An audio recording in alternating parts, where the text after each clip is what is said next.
Hey everyone, welcome back to Meghan and Harry Tales. I'm Adrian, and today's story?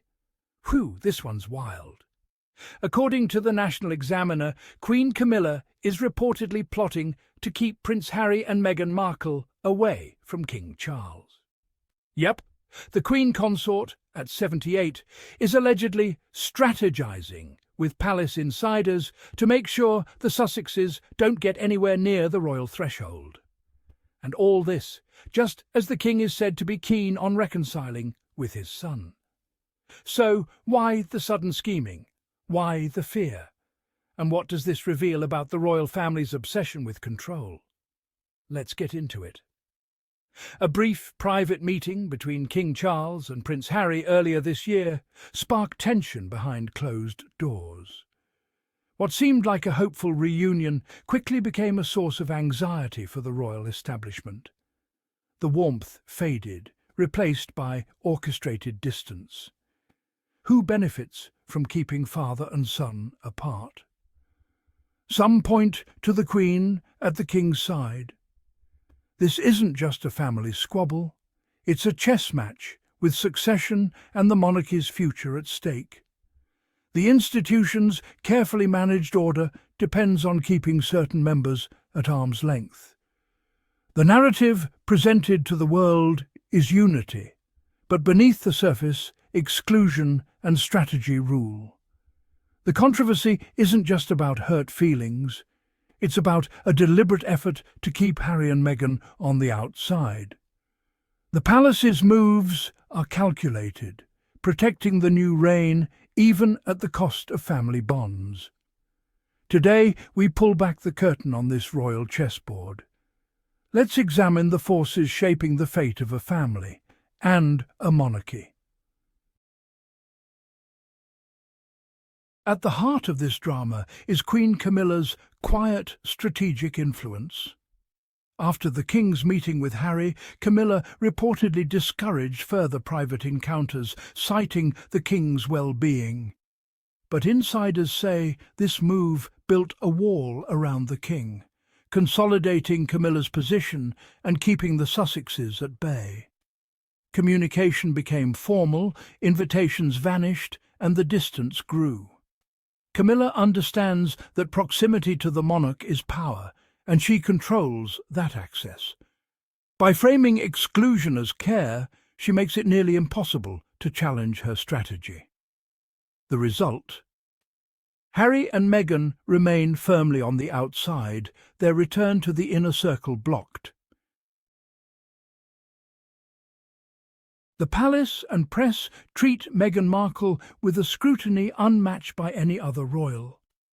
Every action is dissected, every word criticized, while others' missteps are excused or ignored. This double standard isolates Meghan and Harry, painting them as villains and justifying their exclusion.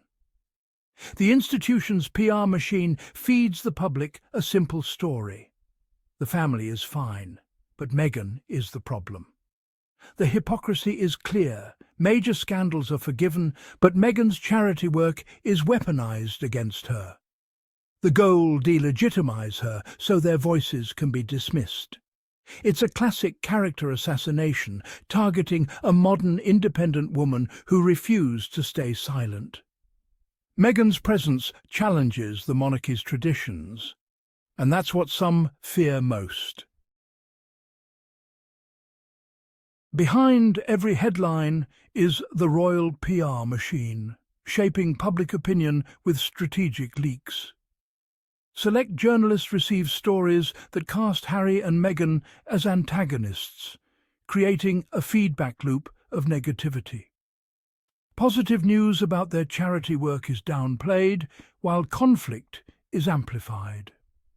The goal: control the narrative and define the Sussexes by their rift with the family. When Harry and Meghan speak, their words are filtered through this lens. Their departure was a threat. They wanted to tell their own story. The palace's media war is an attempt to pull them back under its control. But the Sussexes' independence challenges the institution's grip on the narrative. What drives Queen Camilla's actions? Perhaps a fear of irrelevance. Her journey from public antagonist to queen was hard-won, and Harry's return could overshadow her. Harry's memoir painted Camilla as a long-game strategist, and reconciliation could reopen old wounds. Meghan, modern and globally admired, stands in stark contrast to Camilla's traditional style. Camilla may fear being replaced, not in title, but in public affection. Ultimately, her greatest fear may be losing control over the king and his legacy. Her actions are a bid to protect her reign and ensure her influence endures. For Camilla, the stakes are personal as well as political. The royal family projects unity and tradition, but its treatment of Harry and Meghan reveals a contradiction. Publicly, they champion family first, but behind the scenes, exclusion and punishment prevail.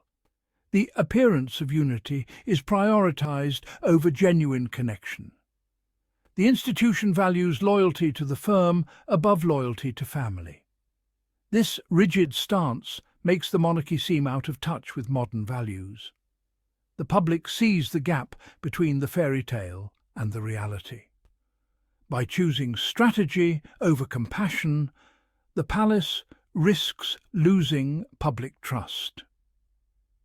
Family first becomes a painful irony, a reminder of what's been lost. While the palace clings to control, Harry and Meghan are building a new legacy. Through the Archewell Foundation, they champion mental health, digital wellness and community support. Their media projects let them tell their own stories, free from royal constraints.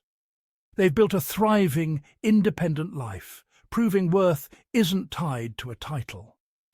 Their success is a quiet rebellion, a new model of service and influence. Every project is a declaration of independence from palace approval. The palace focuses on containment. Harry and Meghan focus on creation. Love, purpose and authenticity are their foundation. In their new kingdom, they're proving what it truly means to be royal. So let's get real. No amount of royal plotting can erase genuine purpose or love. Camilla might think she's protecting the palace, but what she's really protecting is the past. Meghan and Harry represent the future, and that's what scares them the most. What do you think about this so-called strategy? Is it a real plan to block reconciliation, or just another palace leak designed to stir drama? Let me know in the comments. I'm reading them all. And if you believe in truth over tabloids, hit that like button, subscribe and turn on notifications, because here at Meghan and Harry Tales, Adrian always brings you the story behind the headlines.